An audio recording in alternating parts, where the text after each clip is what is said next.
Welcome. Call the meeting to order. Joint Public Safety, Public Works Committees on Arsenal Street, particularly between School and Irving sections. Ideally, I didn't want to spend a lot of time going over background, and I know it's been a long, well, I don't know if it's considered a long project, but many months. And we all know that there are a lot of obstacles, difficulties, unknown things that came up that DPW and others have tried to work out, and we appreciate all those efforts. We, as a committee, felt it was important to keep revisiting this area because of such major changes, and given the difficulties, and hopefully learn from this as we move forward and other exciting projects, whether it's Mount Auburn or Common Street, et cetera. So I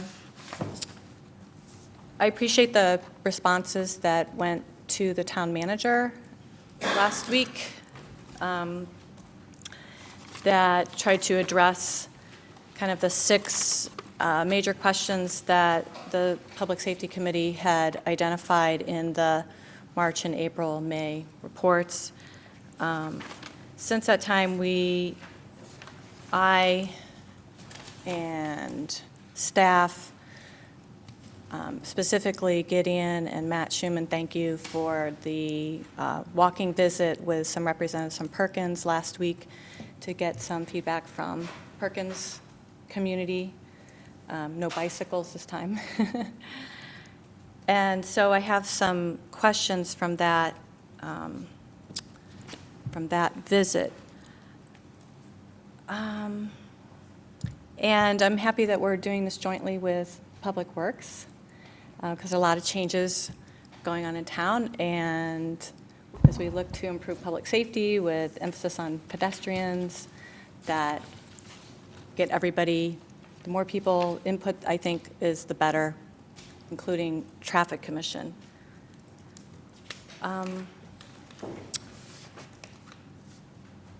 So I thought I would start with some kind of bigger questions before we talked about some specifics. And I'm wondering if Mr. Mead could speak to the role of the Traffic Commission in this process of this project with Arsenal Street. Can you fill us in on how that came about? Because, you know, this was approved before I was on council, and or maybe approved by the planning board. Uh-huh. There's projects that we take in front of the Traffic Commission on a fairly regular basis. If we've got a construction project, we usually take it in front of the Traffic Commission. This was approved by the Planning and Zoning Board. That's what the design was done. So, the Traffic Commission, it was presented to the Traffic Commission for informational purposes.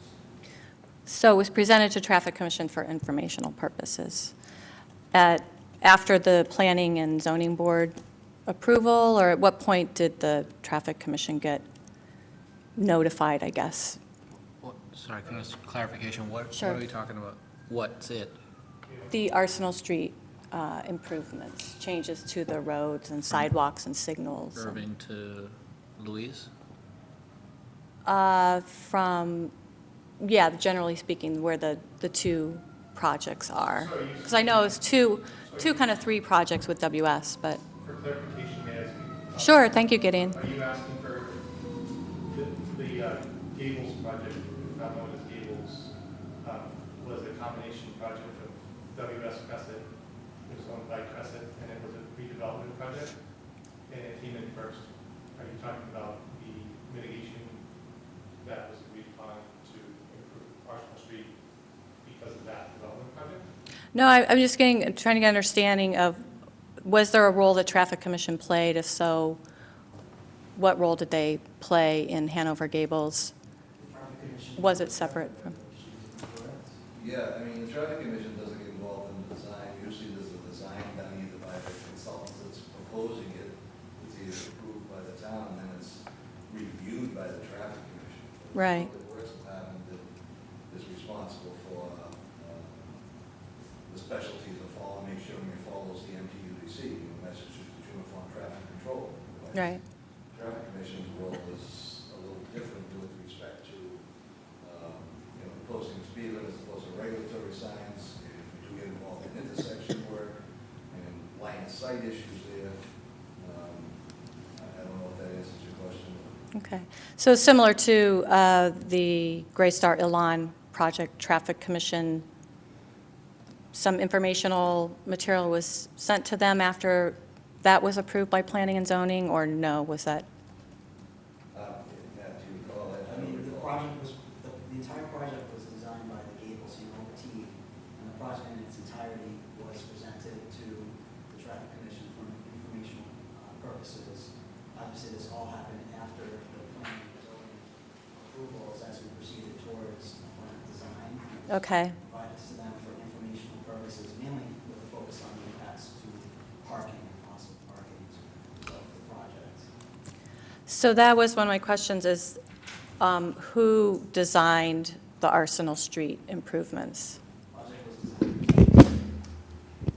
designed. Tetra Tech? Yes. Tetra Tech. And you said that was with Hanover Gables and the planning department or developers conference, or? I mean, I can get into the history. I think it was prior to Matt being at DPW.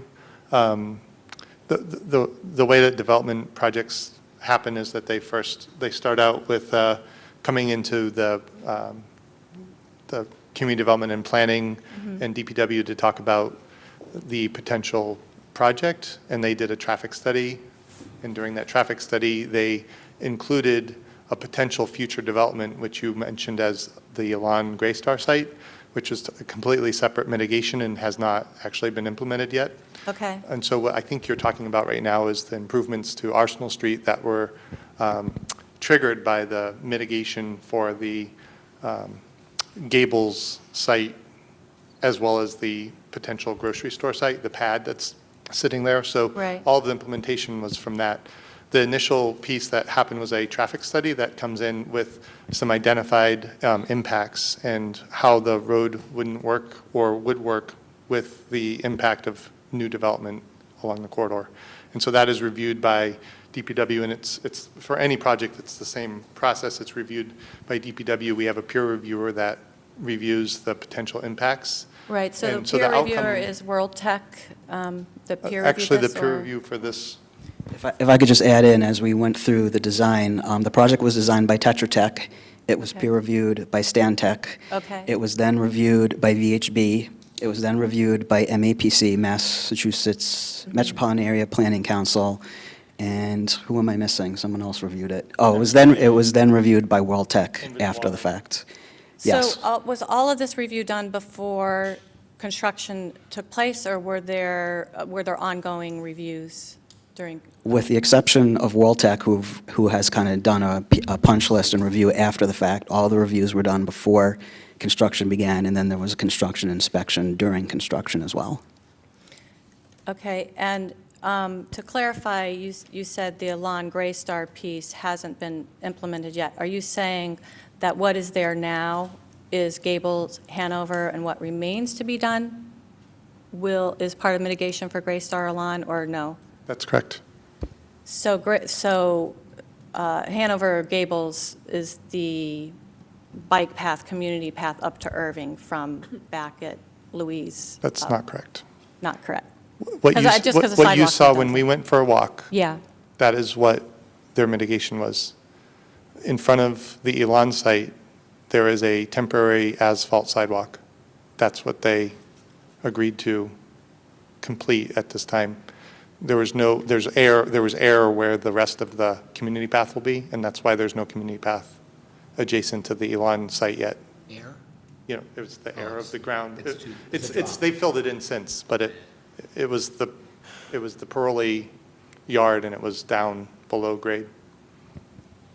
Yeah, I just add in the Gray Star project began well before the Paroli or Elan. Right. Now I'm getting them all confused. Gray Star and Pearl is The Hanover Gables project Right. started 18 months. probably 18 months before the Paroli project, so it was not, we weren't able to coordinate them to get one complete package. So Traffic Commission saw this at the end of all, Stantec, all the series of, at one point did traffic, and did they, was it right after the permits were? I wouldn't By say it zoning was or- prior to the absolute final review, but pretty close to the final review of all those folks. It was presented to Okay. the Traffic Commission for informational purposes. Okay. Did the John? Traffic Commission give you any feedback on the presentation?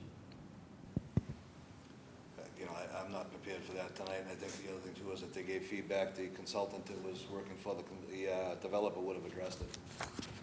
Yeah, we'd have to go through the minutes. I don't remember there being a particularly detailed discussion. I mean, this was pretty So typical. if feedback's given, it's at the Traffic Commission hearing and would be in the minutes? Or is there another opportunity or different venue that they would give feedback? If the traffic commission had a concern, it would be addressed, and I'm sure that would be in the traffic commission minutes. Okay, But it was also at the planning and zoning board doing Right. as well. And Okay. prior to, and I didn't finish the process, but prior to that, there's a site plan review committee. Right. And police and fire are also on that committee, and they provided feedback. There was some potential proposed components to the project that were altered from the original plan. If you looked at their very original plan, there might have been some islands in the middle and some other options that just didn't work from a safety perspective and were removed from the plans as the street project moved forward, which is a separate component from the development project. So just to clarify. Susan? I'm sorry, Aaron, do you want to go first? You've been waiting, okay. Sorry, I'm just trying to understand where we're going with this, because it sounds like we're operating under the assumption that maybe something was done wrong or was missed in the process, or we're disappointed by the way it turned out? Well, I Because- think there's some disappointment, but I'm trying to get a sense, we haven't covered just the big picture of the consultants that were involved and the general process of who weighed in when. What is that going to give us? It's going to help us understand of how we got here today. Where? Got where? That's what Where I'm trying to we get are at. right now, right? Where is? So that, I guess that's my question is, too, is, like, who manages the construction phase, or what phase would you say we're in now of the project? Can I ask one preliminary question? Sure. Can you tell me, the Hanover Gables mitigation went from where to where, just for the notes? I can speak to that since it was part of the final zoning board approval. It's actually really easy because it's actually implemented now, so you can see where it went to. It went to Louise Street, and it also, they implemented the community path design that the Tufts students had developed, which won national APA awards, and was a plan that we had in place that the town council endorsed. I don't remember how many years ago. 2010. 2010. And so all of the things that came out of that we used as guidance for implementing it. So we used adopted plans for guidance. And so it starts at the Lexus site, where the extended used Lexus site, they built to their property line. And so it went from there in Louise Street to Irving Street. And it included a new intersection, and it included a new access point for another intersection, and then it also included the Irving Street upgrades. It also included, if deemed acceptable, the closing of Beacon Park. So I guess I'm still trying to figure out, like, we're circling, we're trying to identify the process that got us to the condition of the street today, which do we all agree that there's a problem with that? Because I'm not ready to. I didn't say that admit there was a problem with the process, but I thought it was good No, for the us condition. to understand. There are some problems with the existing condition today. Susan? So my question was similar to Aaron's. I just, can you clarify what the agenda is for this meeting? Yeah. So we're going over the 6 questions, and we have some new questions. I put copies of the response from Mr. Me to the town manager from the 6 main questions. Can we? So we could proceed to the first question. Does that sound good? I would like that, yeah. So, I'm sorry. Sure, Just Susan. To clarify, the reason for this meeting is to review the Public Works Department's responses to the 6 questions? right, initially was to have a discussion here and to get some recommendations, have a discussion and talk about things that people felt still maybe weren't working and what potential recommendations could be made. Because my understanding was that DPW was going back to World Tech. In particular, I think one of the most difficult areas is at the, people called the bump out, the east of Louise. So I just printed out maps so people could look in front of. If I may, you said we're going back to World Tech. Basically, World Tech was only brought into this from an engineering point of view, from the comments that made, that it was inferior or it was not acceptable. They were brought in as an engineering firm to state clearly that it is 100% acceptable in the design. That's the only role World Tech played in that. And we used World Tech for a couple of suggestions on the Louise Street, on the lane change. That's it. So as far as the consultants you're referring to, I'm not sure, I'm actually lost too. Well, you're saying recently, so the recent change in the paint was a suggestion by World Tech, is that what you're saying? Based on the recent, The full easement for VHB wasn't utilized because it was going to require the removal of some mature trees. So there was an adjustment that was made in the field. Not an adjustment that we were 100% in favor of, but it was moved forward in a way we're trying to correct at that point with the line striking and looking forward to any other projects to come down the road about how we improve that one intersection. So outside of that, I'm not sure. I mean, you seem to be going through the development stage, you know, with review of peer review and so on like that. And I'm just not, I guess I'll wait. I'm not sure what direction, what we're supposed to be answering here. yeah, that'd be great. Let me just- Tony has a question. Yeah, I mean, the Committee on Public Safety met twice. And we met in March and we met in April. In March, we came up with 18 concerns that were identified. And at that meeting, Steve Magoon was there, and myself, and Vivian, and Lisa. It was a small meeting. We then met again in April, on April 10th, and we reviewed those 18 and came up with five very clear concerns that were about that section of Arsenal Street. And at the end of the meeting, we added a 6th concern. And I think this meeting is to go over, and whether we have the responses from Matt or not, the point was to look at those 6 issues and see what had been corrected, if and whether there were still issues around them, and whether the committees felt like there should be additional work done on those 6 concerns. Let's do it. So I think that's what one of the things we want to do today. Right. We also want to hear from folks who attended the walkthrough with Perkins School for the Blind folks to see what they had to add to it, whether there's additional things that we didn't cover in those 6 points, and whether there should be, again, additional work done by the town to address the issues that have been identified. Yep. Let's do that. That sounds good. So on the first question, so there's still, I would say there's still a lot of concern around the driving width lanes, the parking width, and of the bump out. So there's the size of the bump out, and then the conditions there for blind and the high-low vision disabilities, if you will. So And when you say the bump out, you mean just that part at Louise or the whole stretch that's come out? so Well, let me explain. So one thing we noticed is that it's marked as bike lanes in front of Lexus.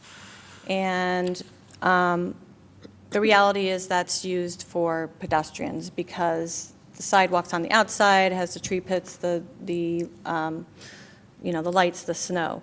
So, and that is not a couple things. That's not a full 10 feet width.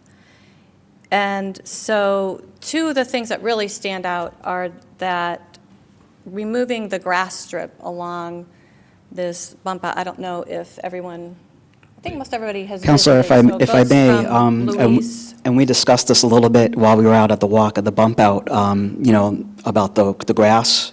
And our sense was, we provided the grass to kind of break up the streetscape because it's a very hard streetscape. And I think we acknowledged that, to us, it could be paved, it could be grass. We thought we were doing the right thing, putting some grass in and getting some pervious area in there. But, if the town would like to pave it over, we're happy to do that. Hooray for grass. Well, so it came up that, we don't include planting strips in commercial zones, and is also that, maintenance issue and for blind stepping into mud, if it's not paved, like you said, it could be paved.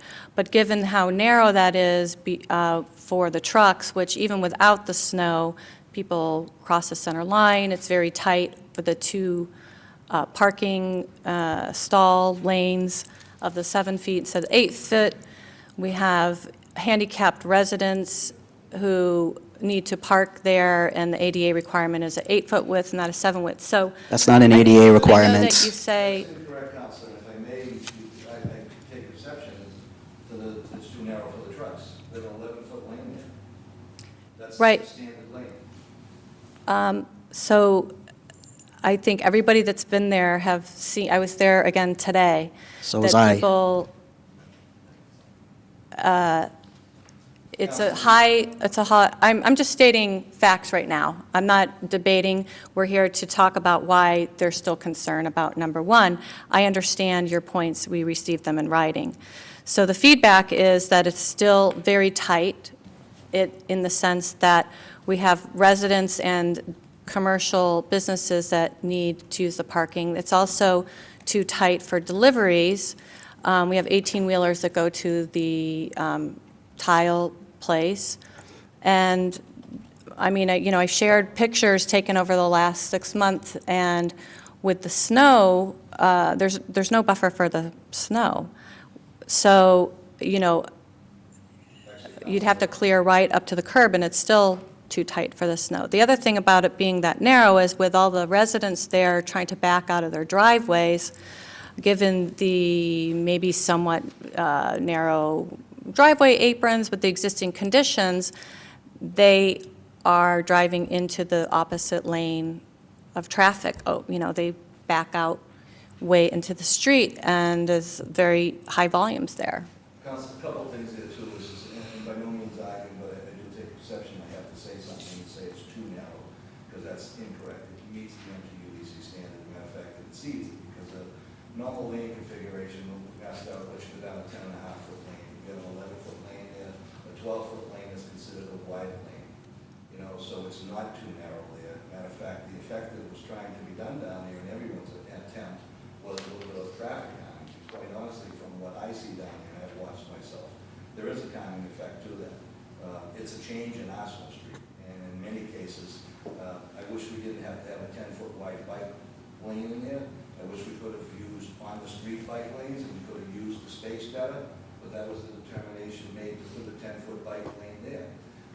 There needs to be buffers. There's all kinds of requirements. The area Matt's talking about with grass, there needs to be a buffer area that needs to be. With respect to parking, parking is allowed from 7.5 to 8-foot parking lane. I think we have a little bit better than a 7.5-foot parking lane down there. And these were balanced between all the issues, which we continually go through regularly. Traffic, bike, pedestrian, and all aspects of that is what we're forced with. So, but this is not, let's just be clear, the town has jurisdiction over Arsenal Street, right? Is that true? And this was not a MassDOT project, No, correct? that's 100% incorrect, Council. That's incorrect? Anything that we design has to comply with the MTUDC. So. Manual of I'd like- uniform traffic. Yeah, control I know it. devices. I'm sorry, Tony's trying to take minutes. So I know what that is. But again,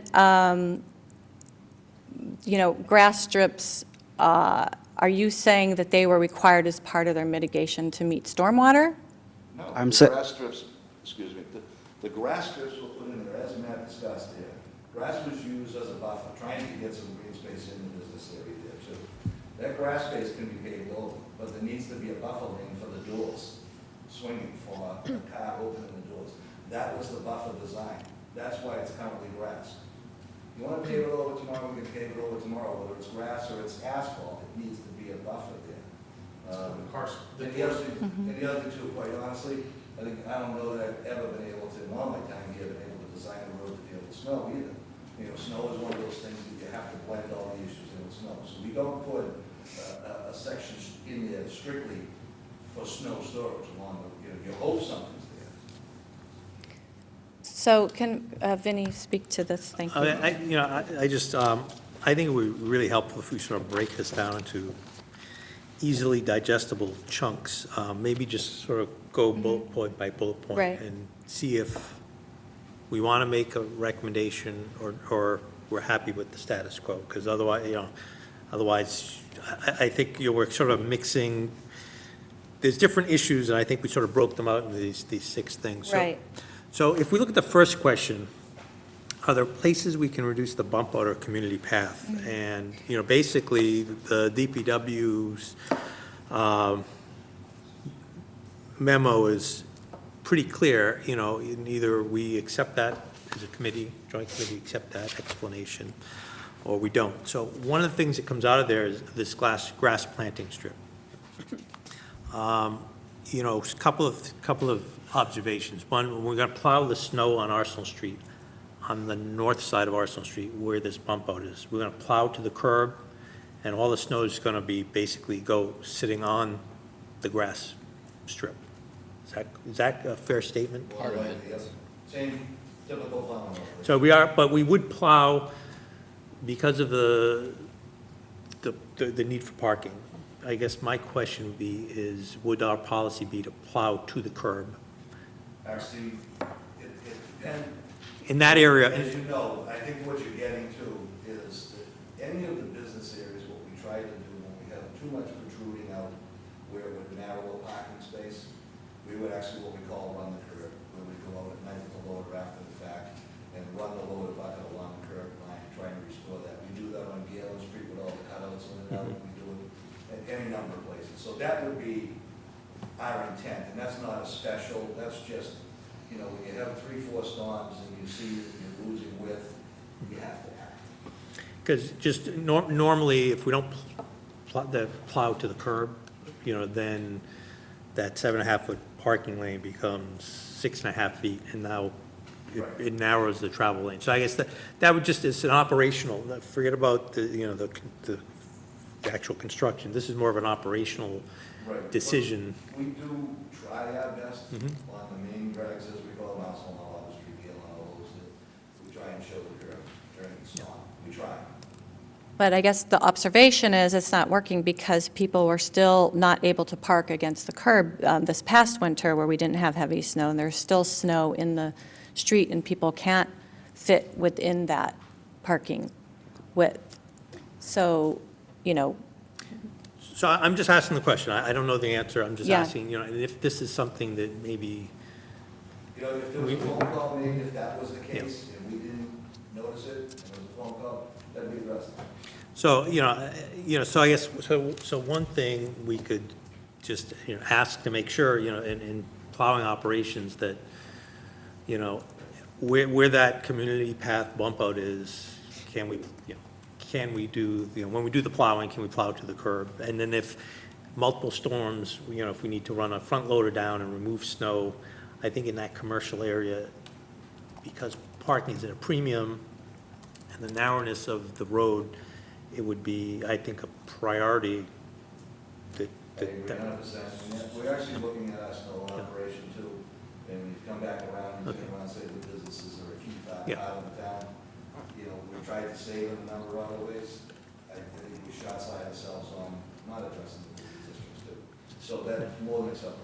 So if I could just, Susan, just before, so maybe if we could And- just, I mean, maybe. And I'll just put a note on there that- Tony's taking the Yeah. minutes, if we could just say that we all agree that should be a priority, something that should be done. On both sides, it can't Well, just be let's just, because the residents let's wait, can't that's, park well, either, let's not get ahead of ourselves. That's number 2. So let's just stick on number 1 and get that resolved Yeah. before, otherwise we're going to be here all night.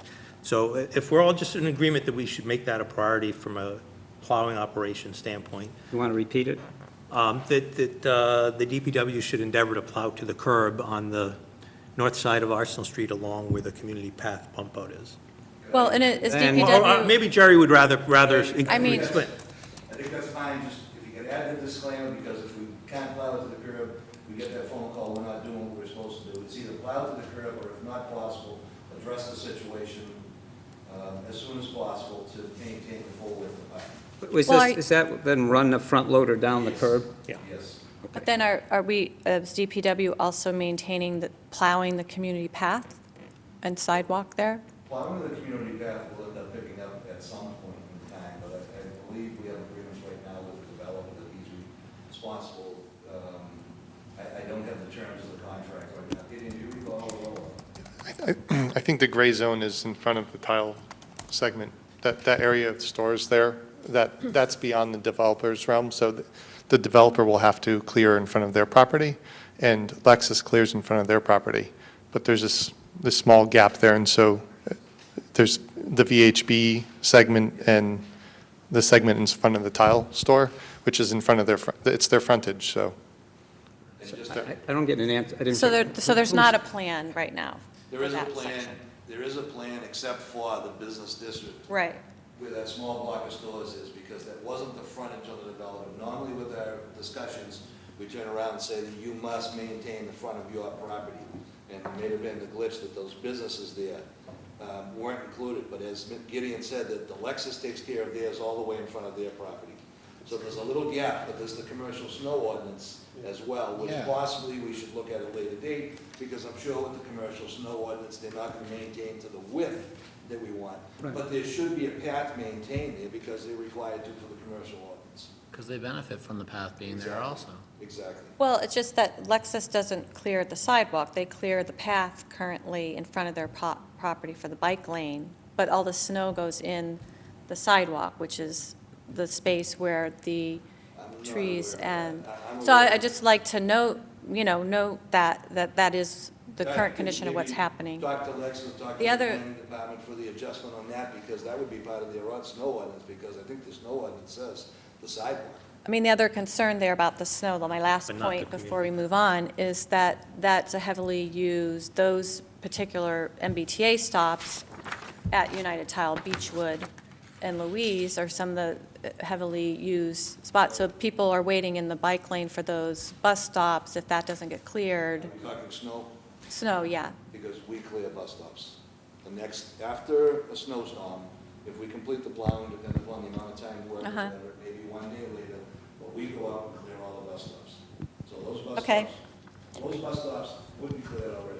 Okay, can I just add, there was a Sure. question asked about who plows the community path, and what I heard was that Alexis is supposed to plow their section of it. and They do, Gables- they do. It's not Gables supposed to, they plow- do. Okay, plows their section, and Gables, Hanover plows their section, but there is a section that is not plowed, not shoveled, and even with the ordinance, it wouldn't be required for those businesses to require to plow it, so that someone has to plow the community path. Yeah, let me be clear, though, we don't know if they will choose to take it on. A lot of retail sections have taken on segments. I'm saying that they're not obligated necessarily, they Well, yeah, didn't they've build stated that it. they're not going to do it. So you need to find a way to If- follow. If I may, this is for a bigger discussion down the road, because I think in general, Public Works is going to change with respect to the bikeways we have. Right. On Auburn Street coming up, we're going to have further issues with Arsenal Street. And, from our point of view, as historically has been, is we don't take care of those, and, we only have our selected route of sidewalks. Right. I think for a bigger discussion coming down, if you want to say the world has changed, I think we need to revisit those issues and decide what's appropriate and who should maintain what. You know, if we're talking about the small portion between the business districts right now that is not gonna be done, as long as those businesses are doing what they should be in compliance with the commercial snow ordinance, I think we'd be there to help somehow Okay. in that issue, if that clarifies or helps the issue. Thank you. And so I know this kind of ties into number 2 as far as the bump out the community path. I just would note that the Lexus path is not as wide. It's not a full 10 feet as So the we'll bring that correction up is. to the, If you want to be specific, the first part of the Lexus is less than 10 feet. The second segment is 10 feet. So it's So Susan? design. But that also associates with time and design standards. at Right. the time. I would like to say, to go, the minutes to reflect that I'm leaving this meeting because I don't find it productive to argue over lots of little decisions that were made a long time ago. And before I leave, I'd like to go on record as being opposed to taking out any grass that is planned for this project. Thank you.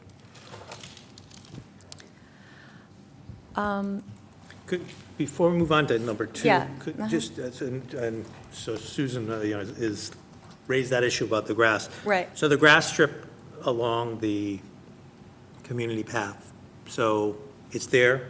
The question is, should it remain there? If the businesses aren't going to maintain it, is the town going to maintain it? You know, so this becomes an issue, you know, if you look at the sidewalk ordinance, you know, when we specifically excluded putting grass strips in front of, in the central business district and stuff, because most of those places don't have any landscaping at all, right? The buildings are, you know, there's actually no, like if you, most places, so they don't have any, it's not like they have lawn mowers or lawn services to do things. So the real question is if, you know, how do we make sure that grass gets cut if we're not going to have the tile store and the dry cleaner hire somebody to cut, you know, basically a 2-foot, Well, and the strip goes all the way up. It's not just Yeah. there either. You know, actually, we have, So I guess my question is, it's more of a general question. How are we going to deal with this? Because I believe grass is, you know, if we have grass there, it does serve a purpose for, you know, basically, you know, stormwater issues and some greening. But if it's just going to be a mud pit and weeds, you know, that's not going to be well, good either. actually, Matt has some information too, but I think, again, similar situation. Yeah, I mean, we spent a lot of time actually back and forth whether it should be grass or be paved, and we ended up with the grass. And Hanover, the Gables, and Graystar had said that they would maintain their sections of grass, and they seem to be in pretty decent shape so far. The part in front of the tile shop and the dry cleaners, they really don't want to maintain their grass. I've been kind of just monitoring it right now, and I mean, the grass is growing, but it's not fully established. I guess my opinion was more wait and see, but I think, as we all said, we're able to pave it over if so desired. Could we get, you know, I know we did an adopt an island thing, and this really isn't an island, but, you know, could we, you know, prevail upon maybe VHB or Gables to just, you know, when you're out there cutting the grass, go an extra 100 feet and just run the lawnmower up and down and just sort of maintain it? I mean, is that something we could kind of just get those abutters to do it, you know, versus? Could we hear from Mark Sideris, please? You know, if you're a business owner and you don't want to take care of that in front of your business, what is that saying about the business owner? Correct. That's a poor way to maintain your business. You know, so we shouldn't be putting more onus on Gables or more on other people, or more on Public Works. Those businesses, if they're fortunate enough to have grass in front of them, it's a shame on them if they don't want to take care of it. That's a common ownership, that building? It's a common ownership, and just a clarification too with the grass. My understanding is that people, I mean, if you look in Watertown Square, there's some of the planter strips are really nicely maintained, and some of them are not so nicely maintained. But when they're not maintained, it becomes an enforcement issue. If you have weeds that grow above a certain height, they are required to. They get a fine if they're not maintaining them. And so that's one clarification, and then the other clarification with this set of strips in general, if a business owner doesn't want a grass strip in front of their property and they want a continuous sidewalk, they could request it to be filled in. But my understanding wasn't that it says you have to have it filled in, that was the policy. And I know that you helped craft that, but that was my understanding. I agree with everything that's been said. So he's I'll loud talk enough, loud. we can hear him. I agree with everything that's said, especially with the fact that, how do you run a business there and not want to take care of that? But this is so minute that, I don't think we need a subcommittee meeting to discuss, because discussing grass there. We'd be happy to turn around and find something. We'd be happy to approach Hanover and see it. But also, as Matt says, there's also the discussion about Beacon Park, that closure area, the landscape area there. So that's still up to whether Public Works are taking care of that, or whether we have that on the Dawson Island or something. We'd love to have the businesses take there, but you know what, there's still something there. This is so minor, we don't need, we'll be happy to make something happen there, one way or the other. But isn't number 3, the discussion of removing it so that we can Right. increase the space? So maybe that ties into this question. It seems to me that there is an issue of space, and if we remove this, we pick up 18 inches of space for safety needs. Is that true? Have we finished number 1? Yes. Yeah, we've Did one. moved on to And we number did, 3. we started it on 2, and 2 Is there an relates to answer 3. number 1? We just decided about the snow plowing question? So I I guess, think it's an operational issue that is to be determined as far as snow Right. removal. Yeah, because yeah. It's All not right, so they're gonna do the best they can. clear. All right, so number 2, did we get to that one yet? so, Sorry, I Parking didn't mean to stalls. cut off your good point about 3, Tony, but I think it's good to continue systematically through the list. so yes, so let's think about, so we talked about, last month, the month before, about, so the other side of the street, the south side of the street, where there's residences. So now, again, the snow plowing issue is, as Lisa had pointed out, by not plowing all the way to the curb the past winter, the snowbank encroaches into the roadway and makes the 7.5-foot parking lane 6.5 or 6 feet, which means people actually parking into the travel lane. So do we, again, going back the same discussion, the same concept from an operational standpoint, do we need to, run the plow to the curb on that side of the street? Also realizing that that's the shady side of the street, never gets any sun, and it doesn't, it doesn't melt as much as it does on the north side of the street. So people can't park in front of their houses if there's big snowbanks encroaching into the parking spaces, so. We wouldn't do, we would not do one side without doing the other side of the street. If the parking lane is there, you're treating it, whether it's for residents parking on the south side of the street, or whether that also supports the businesses that are on the north side of the street. When we do Galen Street, we don't do one side of Galen Street. When we do Main Street right up here, we don't do one side. So I think could be incorporated in the previous statements. And that's not any change in our operation really per se. Maybe highlighted a little more in this area, but not a change. Yeah, I just think, when Arsenal Street, had 14-foot travel lanes, it was, you didn't have to be as fastidious in your plowing. Right. And now, we've narrowed the road to calm traffic, so we need to be a little bit more diligent about the snow removal from the parking lane. So if that's something that you'll address for an operational issue, that should sort of reduce that problem. Well, yeah, and there's the section between, it's not the road, but the sidewalk between Toyota and with the concrete wall, because it's rear Beacon Park, the residents don't face that. So again, snow operations for sidewalk and community path might have to be defined better for this area.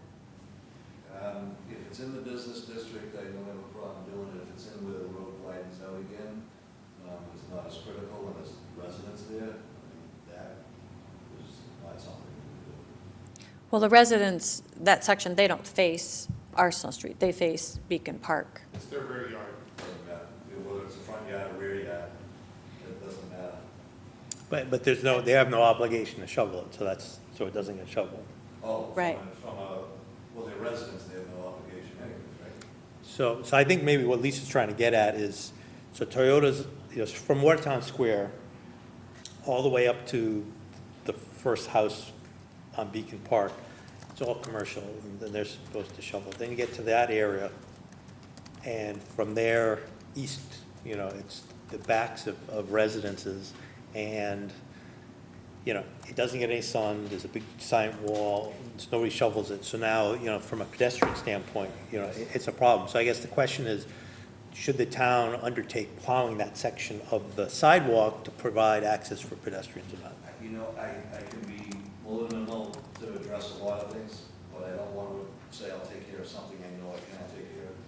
Sidewalks narrow in there, we can't mechanize plowing in there because we can't fit in there. Yeah, it's only between the poles, and it's only like 3 feet wide. So it would be physically somebody with a snow blower or somebody shoveling. I mean, that's not effective for us to be in that area.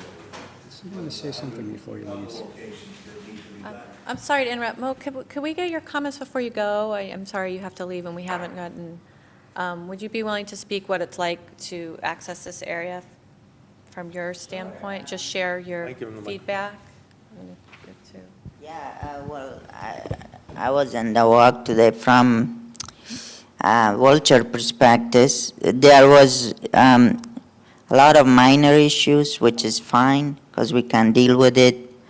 But there were a couple of problems. I don't know exactly where they were, but there was one area where there was one side had railings and one side didn't. So if you are in a wheelchair and it is dark, you are trying to go down, you'll end up in the bushes because there is nothing to prevent you from falling off.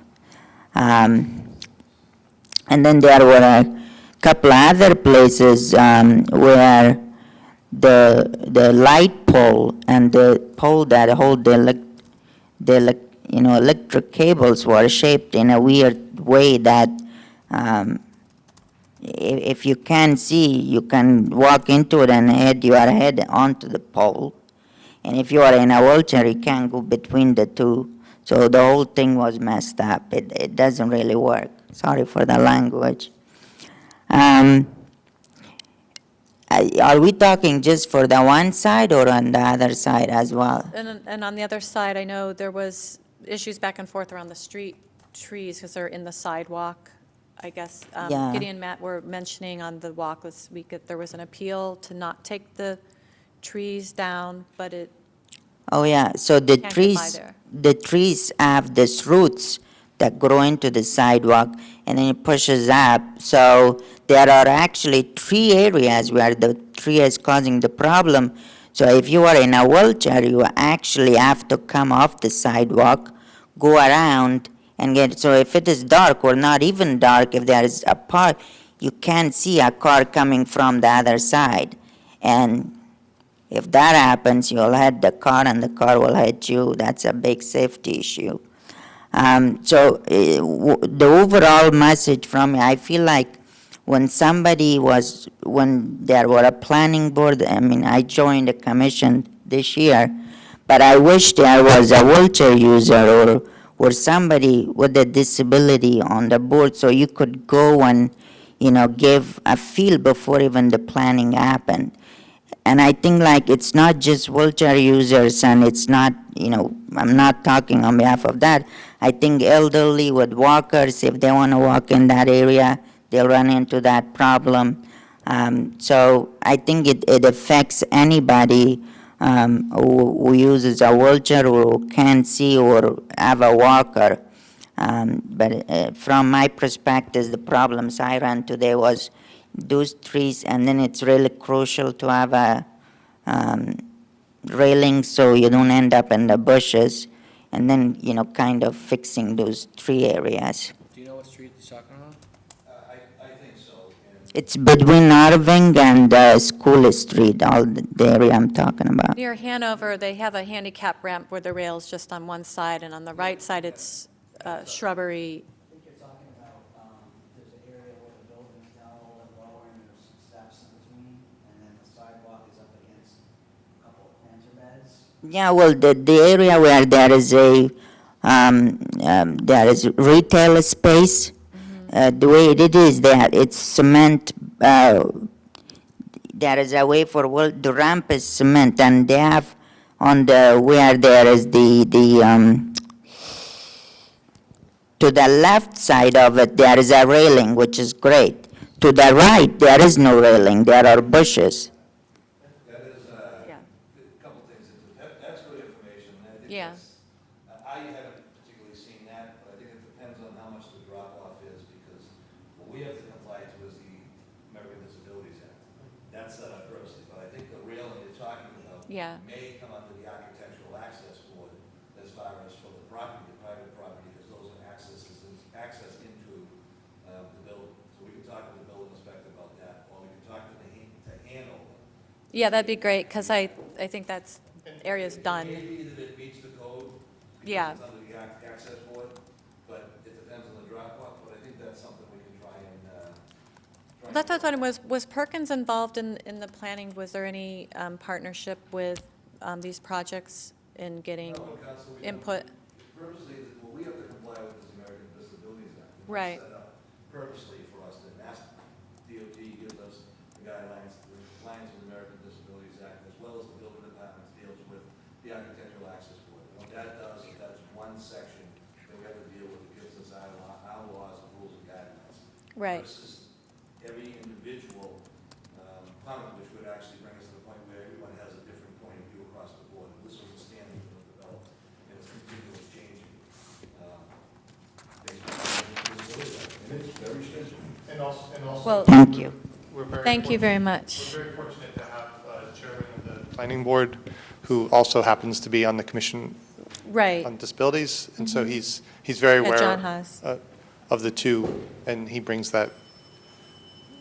Right, it was a question, was Perkins experts involved, or, with Usually with any think- of these? Perkins, if I may, usually Perkins doesn't want us to design anything different because they're training in our area and they go out to areas that don't have the same updated equipment as we do. Just that notwithstanding, I think we did mention on the walk that through the MassDOT Bike and Ped Safety Program, there was a bike assessment and a walk assessment done on the common Irving corridor. And as part of that project, they did look at the Irving and Arsenal intersection, and we did try and take their recommendations and implement them as part of the project. And then one last thing to speak to that ramp that Sure. he's talking about, that's the interaction between the unfinished part of the project and the finished part. And so that ramp, I don't know if it's going to end up being the way it is when they build the retail component, because that's the ramp he was talking about. The ramp, they have two ramps, one on each end of the retail. The ramp on the right side is finished. That one has a railing on one side, but the adjacent side is a pad and it's undeveloped, so. Well, right, the one that's unfinished only has one railing, though, instead of two, is what we're saying. And I'm not sure if it's a necessary ramp, but it's a good question. So. So, Move to 3. you want to move to 4? I mean, the 7-foot, if you look at it, if you look at the access board, it says 8-foot width for parking for ADA, so I don't know where 7 feet, and given that we have residents there that's, near Louise Street, that's I just wanna sharing say- the feedback from. Sure. So I think the reference that you have for the 8-foot parking width is for a parking stall in a parking lot. It's not necessarily for a parallel parking space. A parallel parking space, I think, as Mr. Mee said, can be a minimum of 7 feet, usually typically between 7 and 8 feet. And I think there are some guidelines for ADA accessible parking spaces, but they're only allowed, I think, when the sidewalk's over like 12 feet wide or something. I'm not as familiar with that area. And then also, you might have heard us mention that the requirement for for the bus stop is an 8-foot clear distance for the sidewalk. If you're going to relocate if you're going to put in a new bus stop, you have to have an 8-foot depth of the sidewalk. But that's not a parking space, that's the sidewalk depth. So just as a clarification there, that might be the other. Is that, are you talking about the new side then is why, I'm not sure what that relates to. I'm just saying that there's Just another FYI. 8-foot requirement for ADA and for buses, for bus stops, for new bus stops, you have to have an 8 foot of depth. So like the sidewalk on the south side, if we wanted to move the bus stop, we'd have to get relief from the state because there's not 8 feet of public right of way. So if it moves, and we referenced that during the walk. So what about removing the strip? So on the removing of the strip, Let's get is rid of it, I mean, basically, it sounds to me like this falls under the director, superintendent of public works discretion, because we have it in our commercial zone that we're not doing planting strips. And we have it in there that you have discretion to your, weighing, or not. You're saying no. No, I'm not, no, I think you should let me finish, let me make a thing before you assume the answer to all the questions for that matter. No, I mean, the discretion is there, and the discretion, I think, is there for a reason. I think in this location, being a buffer, it was decided to try and, as Matt said, to try and reduce the harshness of it. Quite honestly, if you want to pave it over, like I said, we pave it over, we don't have a problem with it. What we do need is we need the buffer. The buffer is required, so whether it's an asphalt buffer or a green space buffer. The buffer to what? What are we buffering? Well, It's a tall and- buffer. The parking spot and the curb to the community path. So, right, I guess that brings a question of the stamped red concrete, which isn't giving value to blind because it's not enough depth and it will fill in with snow and rain. So it doesn't provide a separation between the bike lane and the pedestrians. Are you saying that 18-inch, or maybe it's more, 2 feet separation between, again, we don't have it in front of Lexus, but this newer community path from the bump out up to Irving, eventually Gray Star, that even though, the poles were supposed to go there, but I know they can't all go there because of all the complications with the water and of Cambridge water pipe and that. The buffer strip, the decorative strip that goes between the Right. sidewalk and the community path is a buffer for between the bicycle and the pedestrian. It's it provides a 1 foot buffer, but it also specifically was an implementation mechanism that we got from meeting with Perkins during the walk assessment that Matt referenced. So I overheard Jim say, in the winter, there's going to be snow there anyways. But that's one person saying, and what I got as a takeaway from the Perkins walk, the second one that we've had, Matt and I, was that different people use different techniques for wayfinding. Once they figure out a corridor or an area, they will feel more comfortable with it. When they're first walking it, which the people we were walking with, it was their first time walking this corridor. There was some confusion. Those grooves might fill in, but it does provide a textural change and was positive. I was also walking with the 2 professionals from Perkins that Right. reviewed it, and they were really happy with the strip. So you have to, Okay, that's nothing's not- perfect, so if you got rid of it, it's also where the utility lines are, it's where the lights are. Well, that's the thing, the utility lines and lights aren't there. In one little area, they're not there, but for most of it, they're in the path of the strip. They're actually not, but Aaron? I think I've heard a lot of discussion now on this matter. I'd like to make a motion. On Well, which issue? we're not done with the discussion. I mean, part of the discussion was to focus on pedestrian safety, particularly I'm for talking about number disabled. 3. I'd like to make a motion for number 3 that we keep the grass strip. Second that. For number 3, to keep the grass strip.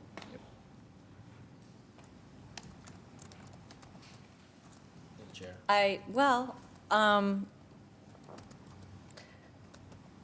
I guess I don't, I guess it still seems like there's unknowns as far as who's maintaining that strip and if it's working, and the blind are saying maybe it'd be better to be paved in, especially at a bus stop, maybe not have grass at the bus stop area. If I may, we did, I mean, that was definitely one thing we took away from the walk is the bus stop. We definitely need to add the pavement. As Gideon was saying about the requirement of 8 feet by a bus stop, definitely needs to get paved by the bus stop.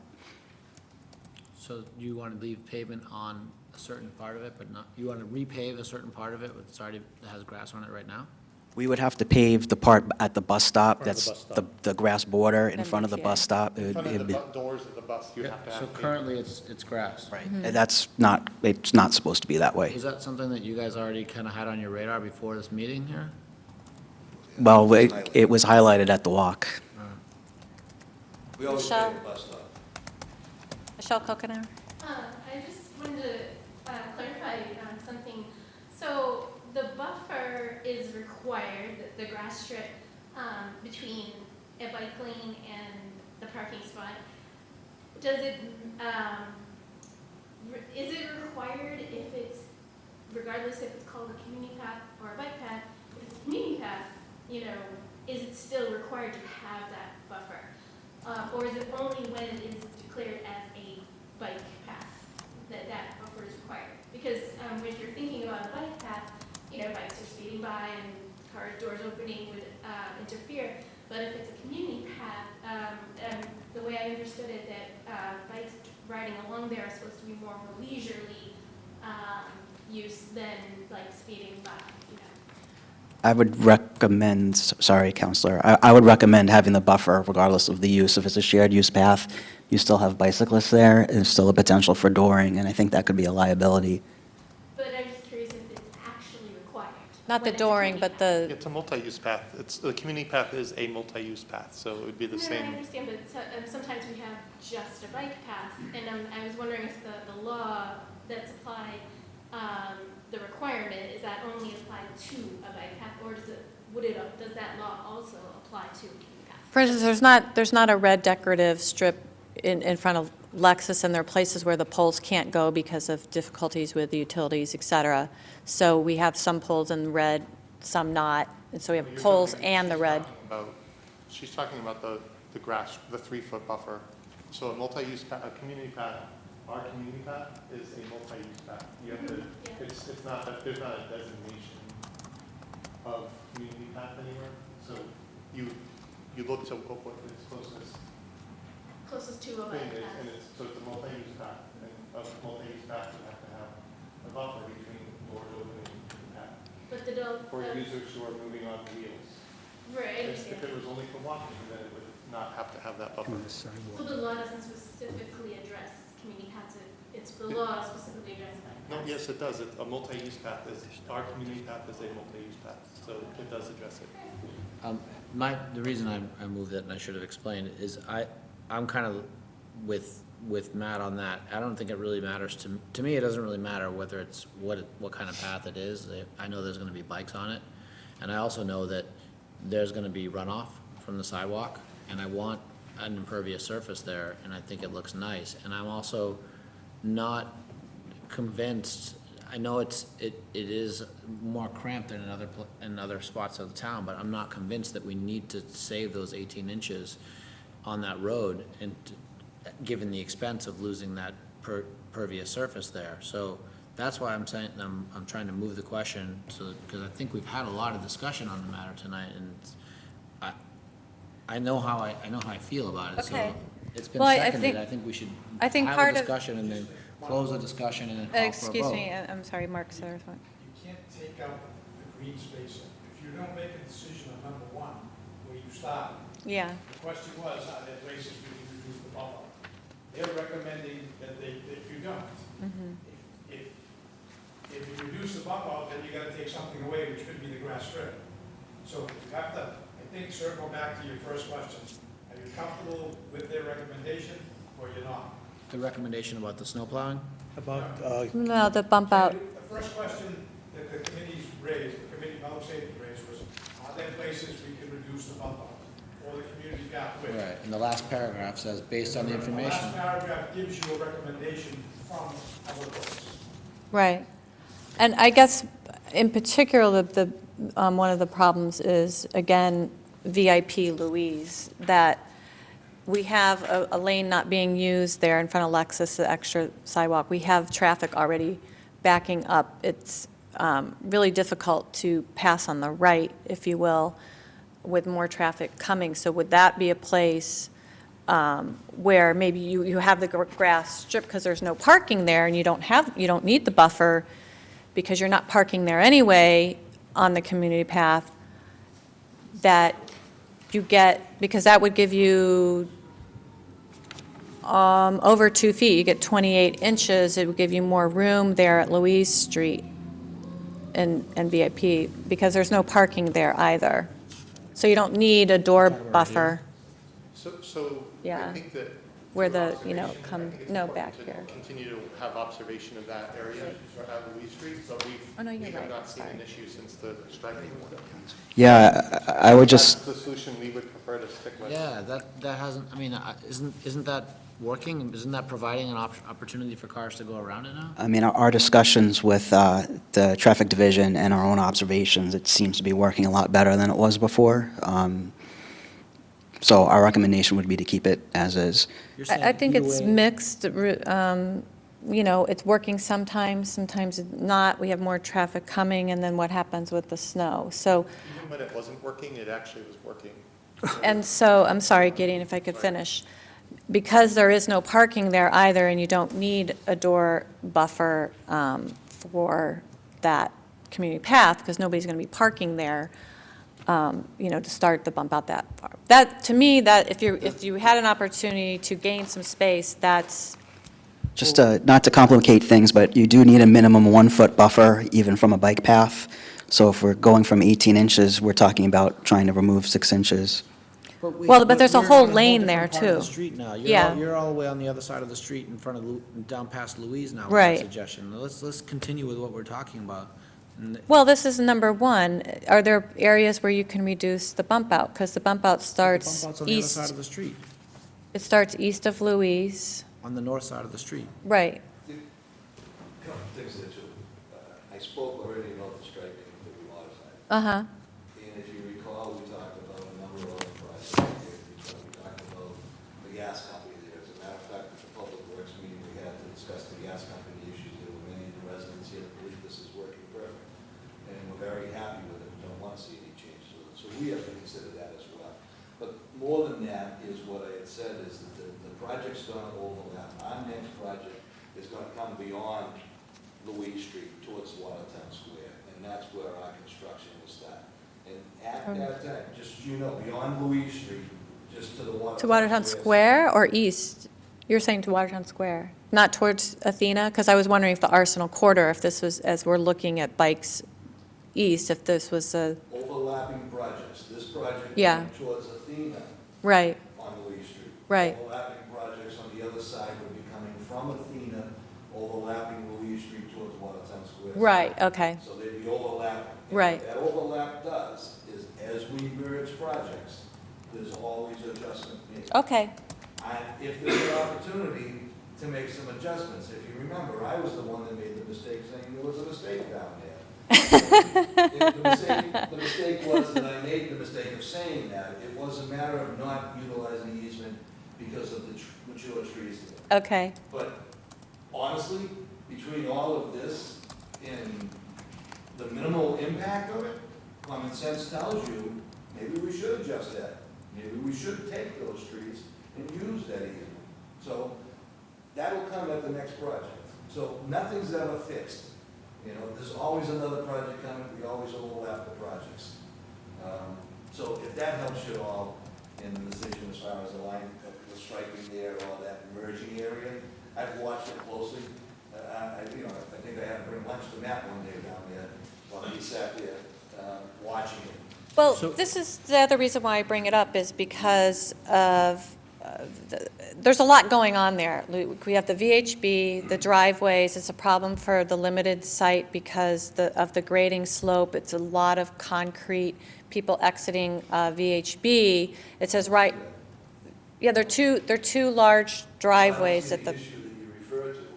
Well, so if you're, it's not me personally, if you're, have limited sight vision because of the contrast and because there's not a clear slope, like, that would tell someone who's trailing with a cane that they're approaching a driveway, it just all looks and feels like a sidewalk, and they don't know if traffic's coming or going, and I noticed that the sign at VHB says, they don't stop because it's so far back now between the bump out and that sidewalk that says right turn only, but people turn left out of there. And there's a couple, here at Hanover and here, you know, you have to, or you don't maybe have to, but in this particularly do because of the shrubs, but you pull up into the sidewalk. And so, again, I'm pressing these issues because I'm concerned about mostly pedestrian safety and disabled. Well, I think the other two, Council, there's so many things you raised there that raise a concern for me that I have to make a statement on. Sure. When you say it's unsafe. You know, you need supporting information to say it's unsafe from the position that we're in here right now. And we need to be able to say that everything that's designed out here is safe. So that becomes a problem. The problem is with the respect to the sidewalk, is what we've tried to do, which is, for many years, is continue a sidewalk through on a level plane.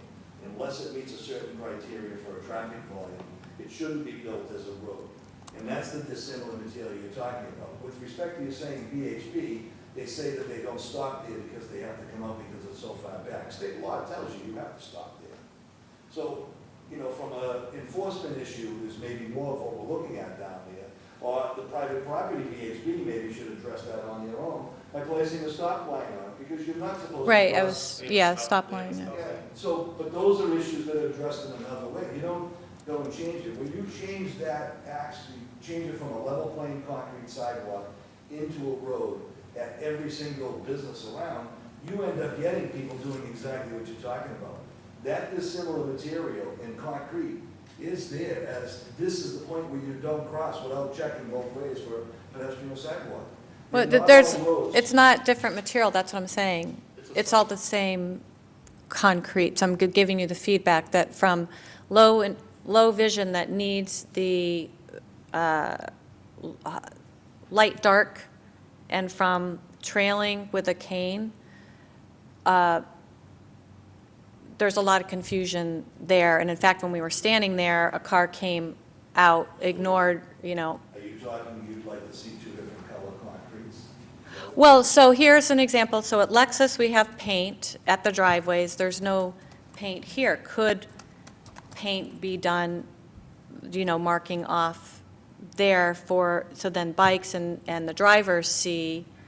It doesn't help for trailing, but the feedback was there's some paint that could enhance safety at these, because of all the driveways in Louise Street and the crosswalk, So this goes more to the bump out.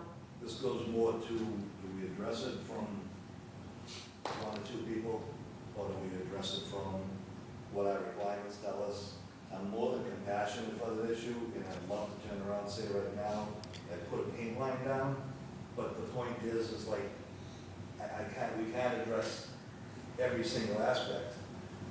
We need to take a look at what the impacts of that are. These are so far off the agenda too, that this is feeling, I'm just like, this is so frustrating for me, you guys, I'm sorry, Yeah, Madam well- Chair, like, I don't, it seems like you guys are having a conversation about like anything that kind of comes up, and I want to know where we're going. Like, if you have some concerns and I'd like to just have some ideas to vote on, or to. So, well, what I'm Like, hearing you is just that keep the going off on different 18-inch. tangents. The number 3 on the planting strip is number 1, and the bump out, you're saying that maybe there's an opportunity to reduce the bump out, but that would perhaps come with the Athena project because of it overlapping into Louise, because of that pavement that's kind of knows, you know, we have an extra lane there anyway, headed west on Arsenal. Just a disclaimer to make Yeah. sure that only what I referred to was only out of B Street. You know, that the. Right. Not the rest of it. Right, exactly, Yeah. yeah. Opportunity to reduce So the it- bump out at Louise Street, depending on what the next project does. Is that right? To be considered most definitely. All right. And that's one thing we do anyways. So VIP Louise. bump out at The only Louise. reason that it wasn't So- done before was because there was some trees there that VHB wanted to preserve, or it's an easement that the town owns? Where the road transitioned out, Yeah. was supposed to transition a little further ahead, and it wasn't done because there was an easement going into VHB's property, which would have moved the bike path back in that area, and mature trees would have had to be taken down, An easement for the town? an easement for the town. Over Which we haven't obtained yet. They have not obtained it yet. And there's a utility pole there with a guy wire. There was multiple issues with it that we could have resolved, but it takes time. So it sounds It's like, all on private property. Well, it sounds like 1 and 3 sort of related. TBA could be addressed at Louise, perhaps VIP Louise with Athena. That number 2, maybe that's the motion that we make about that the parking lane widths are going to Didn't you already do that? stay the way they are. Oh, no. wait, other way around, I think. So, if. You said number 3, but we went back and said, well, really, 3 If I could, if I could just make just a procedural thing, if we're not Sure. going to recommend changing everything and want to stay with the status quo, then Yeah. we don't really need to make a Okay, recommendation. that sounds great. I don't think to change anything. Okay. All right. I mean, I think, we don't have to make a motion and Right. vote on everything that's going to stay the same, only if we want to Okay. change I'll things. withdraw that motion. And I will withdraw the second. All right. Okay, so number 4, I'm getting a lot of requests on more Arsenal Street pedestrian crossings, and hopefully, I know this is also part of the Arsenal Street corridor question, but in particular at Louise Street. And you talked a little bit about that, Matt, at the walk. Could you explain the concern of why we can't highlight Louise Street crosswalk, or? Well, there is a crosswalk at Louise Street, and there's crosswalk signage there, so you were, the intent I got out of what you had said was to provide more crosswalks, and there are 4 Right, or- crosswalks in that corridor, so I interpret that as wanting more crosswalks. And we're adding a new one. Well, we're adding a new one at the Athena Garage, but within the project limits that we were talking about, there are 4 crosswalks. But we talked when we were walking, that a lot of people are wanting signalized or, rapid flashing beacon Yeah, I at think, Louise, or overhead signage. Yeah, I or- think, certainly within the scope of what Hanover had, that they didn't address that, and I think the desire would be, working with Athena on the next steps, would be to try to increase the visibility there, because I think we all know these mid-block crosswalks suffer pretty poor visibility when you're a pedestrian trying to cross the street. So I would recommend, and we are pursuing with Athena, some more enhancements there. At but Louise At Street? Louise Street. But Okay, I great. was, Mid-block crossing somewhere? We that don't- is a mid-block crossing. It's a mid-block in Why the is sense that? that Arsenal On one Street, side is mid-block, the other I side know, is I don't not. understand. well, across Louise Street is But not, it's also but, shifted back from Louise Street enough that it's. Oh, it's not right at It's not it. in line block? with Louise Street either. Okay. No, it's on the, because it doesn't come out of Louise, it's It's down. on the And curb. ironically, if we widen the road, it makes it even more, less safe and less visible. So so we have to balance a lot of different pieces when you're looking at these. there's also a house right up against the street there that could make that difficult. But I think we are discussing that What you're further with discussing, Athena. The intersection was talking about highlighting it more. What are you suggesting is going to happen? Like a rapid flashing beacon or some, I can't hear you. like a rapid flashing beacon or some other sort of, And who would be doing that? we would be requesting Athena to do that. Why not Hanover? That was beyond Hanover's scope of work, so we can't go in and ask them after the project is finished to do more. It's further, So it's called a rapid what?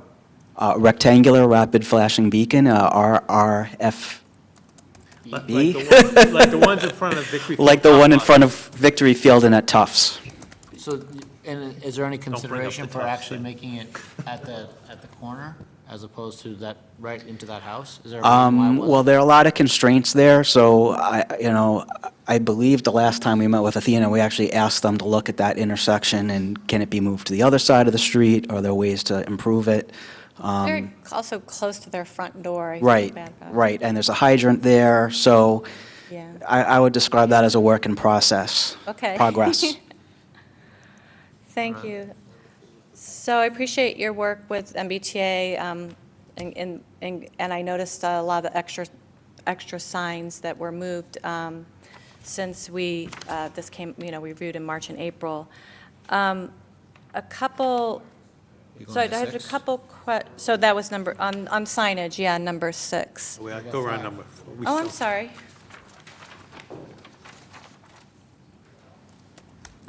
I guess because I felt like you added this, although on our walk, we learned that not all the signals were working still on the pedestrians, so signal time and Vehicle a sensors. number, would you, Satisfied? you said you haven't you haven't observed gridlock, but you're still adjusting the signal timing. Yeah, I mean, Is that activated? Because I know a lot of times there's nobody there, and that's a point where it's, the no turn on red, it happened again today when I was there, people exiting Gables, they pull right up. It doesn't say no turn on red there, I don't know if that's well, us. yeah, there's a no turn on red, but it's set back because of the bike path and Oh. so I think we've had a particularly large amount of concerns with that intersection. There were, Yeah. there was a tree that was supposed to be removed that wasn't ultimately removed, but now it caused some problems in the winter because the branches were making a call, and then when it leafed out, the leaves were making a call, and we think some cars on Beechwood maybe. So we definitely understand that. And then also, we purposefully timed Beechwood for it to take a long time for you to get that green on Beechwood, because we want to discourage people from actually using it, but Coming from Beechwood onto Arsenal? onto Arsenal. But the flip side is, I think some people are now getting frustrated and they're just running the light. So I think we definitely have some tweaking to do there to make that work, and maybe even relocating the no turn on red sign so that it's in front of, on the other side of Arsenal Street, so you actually see it. Yeah, so the vehicles exiting Gables often pull up there. And the other thing is, there's a telephone pole, so there's a new pole with, we were noticing again today, and Mo was talking about this intersection where, the signal equipment, and it looks like, well, isn't that pole going to move? Are all the poles that are there now planning to stay? That pole in particular is Where is it? at the Gables, Entry? No. Gables? or no, I'm sorry, it must be where at WS, at Gray Star. So there's new signal equipment, there's a new pole here, there's a pole here, there's walk here, there's a walk here. I think that pole is being removed, but I would have to double-check the plans to make sure. So I we know just- which pole you're talking So that was, about. when It's we like get in the the middle sign, of- that was one specific thing. All right. Okay, so 5 seems done. 6, so signage. So there was one sign, I think, I'm not sure if you and Gideon heard when we were walking. So there was wondering if some of the signs, and maybe just one in particular, I don't know, at Irving and Arsenal is in the sidewalk at Super 8, if there was any thought of maybe having signage on mast arms, eliminating some of the sidewalk Yeah, actually, that- obstructions. Max suggested that. Because that was from Eric German, Yeah, when we from Perkins, that, reviewed it, I mean, it does meet the ADA requirements, but it's certainly not the best location for it. So I think, A, looking for a better location for it, and B, as we talk further down Arsenal Street, we've talked about maybe we put the signs overhead so they're more Yeah. visible, and that would get rid of that issue. I know you guys work so hard, it's so much better at Irving, with N-Star and Super 8, all these things. Yep, that's certainly something we can look into, Putting Okay. the signs overhead or relocating it. or relocating it Or pairing with like an existing traffic signal pole instead of having a separate or pairing it. sign in the sidewalk. The T-stop sign is what you're talking about? Like street signs, that says Arsenal Irving, Oh. or other signs. There's a couple poles that don't have any signs on them at all. I don't know if they're getting signs or if they're coming out. And the detectable warning strips. So there are a lot of them up at Hanover, Beechwood. I know back at Irving, the feedback is that they like it to go to the curb instead of, there are places where there's These are tactile a strips? gap. Yeah, the tactile strips Tactile strips for handicap resident or for? for sighted, blind. So I had explained that when we were out there to some of the folks at Perkins. So the tactile warning strips are 5 feet wide, and they're at the actually opening of the handicap ramps. I think the issue is there's not a lot of curb reveal as you go along the intersection, but there's enough that if we were to extend the tactile warning strip, it might give the impression that you're at the same level when you'd actually be creating a trip hazard. So I wouldn't recommend trying to widen them any further, because I think they're basically set where the level area is, and then outside of the strip is where the curb starts coming up. So in the new construction, they go up to where the curb reveal branches off. At Irving and some of the existing, there's a strip, there's more level, and then there's the curb. So the question It's actually was, at the opening though, it's just that the road comes up more, so more of the, was it a D-stone there? Or no, but No, just the curb. just the curb, more of the curb is covered, but it still has a reveal of about an inch. And that's enough to be a tripping hazard. So it's not the official entrance. We did discuss that on the walk. yeah. And on that, there was feedback that they'd love to see iron instead of plastic from Perkins. And back to the imprinting of the brick imprinting, they were saying, several people said the custom cut 6 to 9 inches wide, so they're just not, that stamping is, I guess, fills with water and snow, so that concrete stamp separation between bike and pedestrian. So it's a little confusing because some poles are in, again, the strip, others aren't. It's not a very deep cut, so trying to really getting good detectability by cane users was a concern. And so since Gray Star section hasn't been done yet, we wanted to get this feedback in there because you said that's ongoing. Yeah, I mean, we can revisit that, but that's a problem with any separated bike path. Go to the ones in Cambridge on Western Ave or the one on Concord Ave, you could kind of see the same issue. And I think, I wish there was a good solution to it. I haven't seen one yet. This is a better solution than what they've done in some instances in Cambridge where they don't have the change in material at all. Right. It's just asphalt and concrete.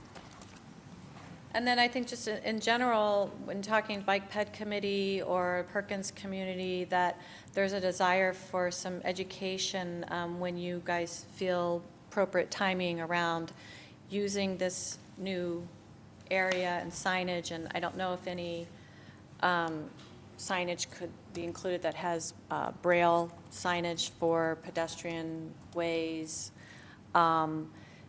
And I know we're not doing bike signals, but some of the signage, I'm not sure, for example, at Irving Street, it says no turn on red. Is that except bikes? Because it's a little confusing. It says bikes, yield to bikes on your right turn. So as we move to more bike ped use, the signage piece, I guess, of,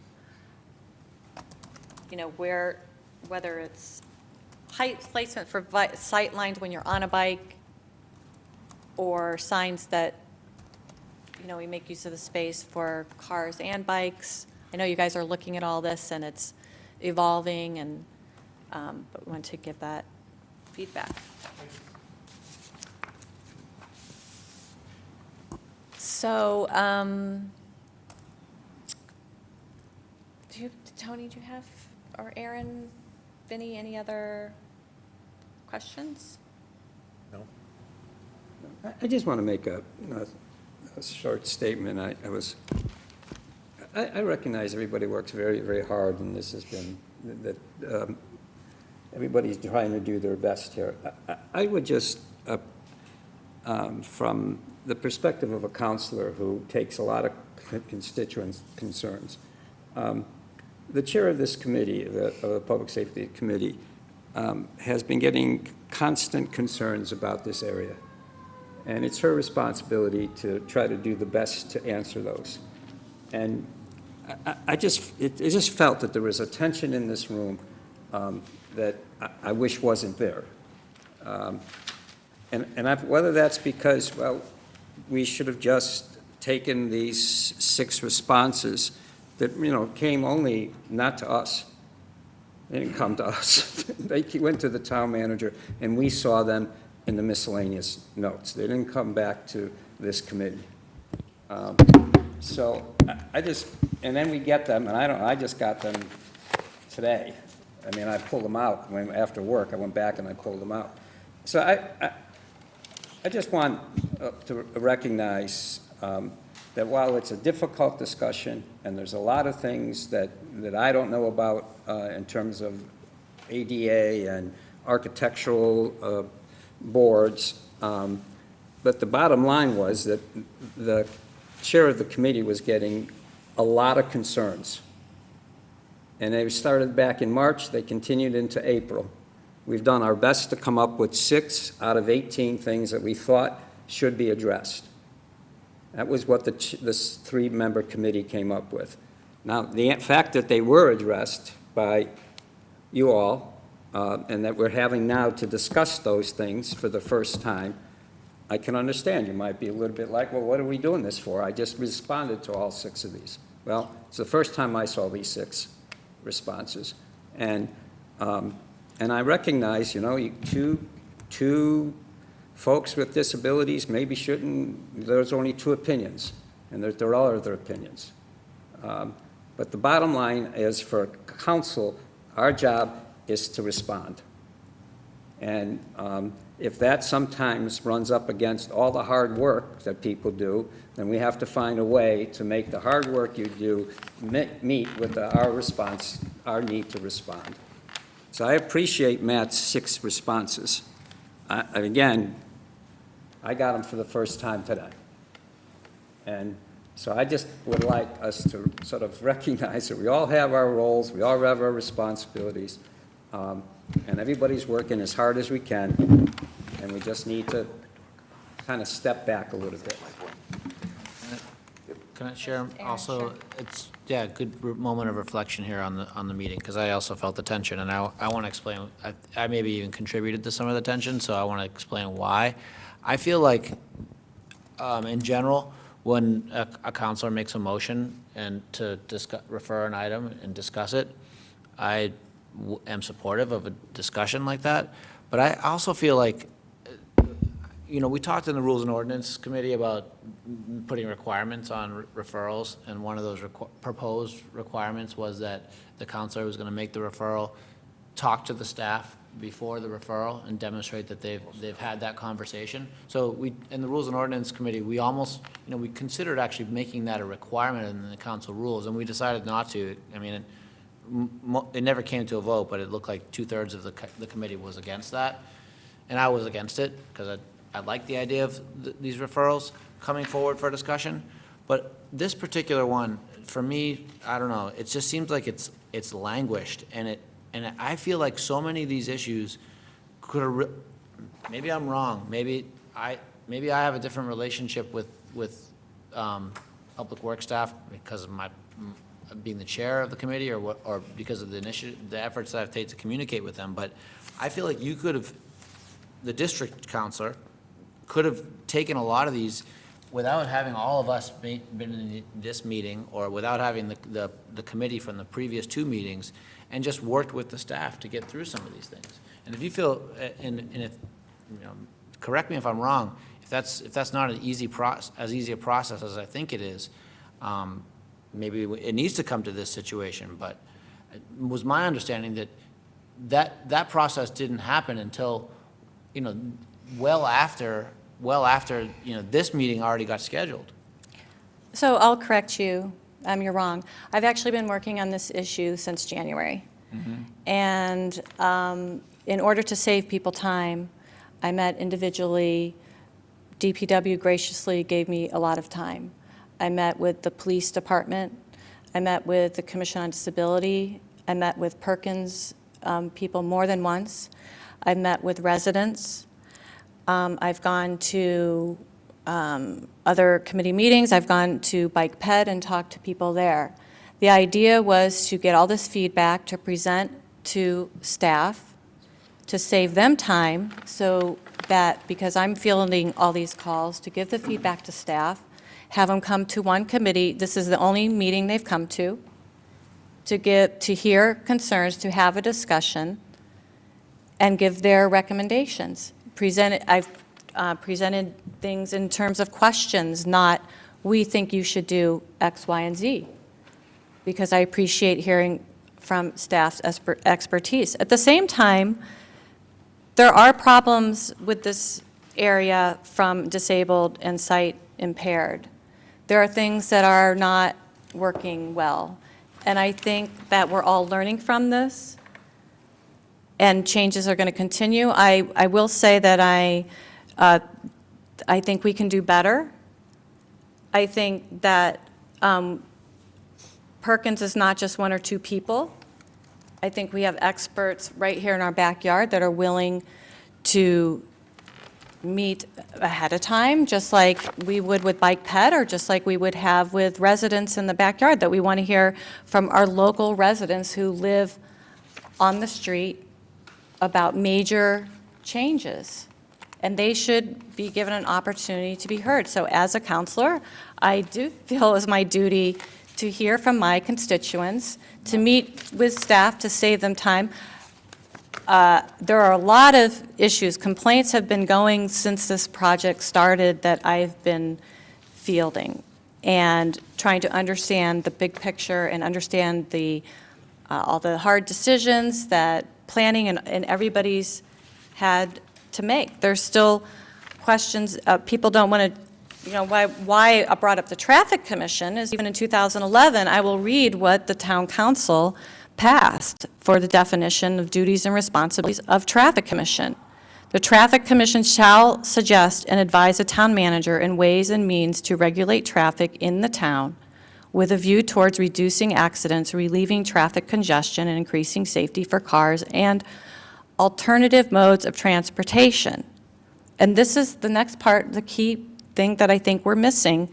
And I would appreciate more involvement with the Traffic Commission, with our town engineer, and hear with the Traffic Commission how they feel they could be more effective. The commission shall study and make recommendations on road design projects and any proposed addition or deletion of crosswalks, stop signs, traffic signal signage, parking meters, or parking spaces, and on any proposed traffic calming measures or traffic directional changes.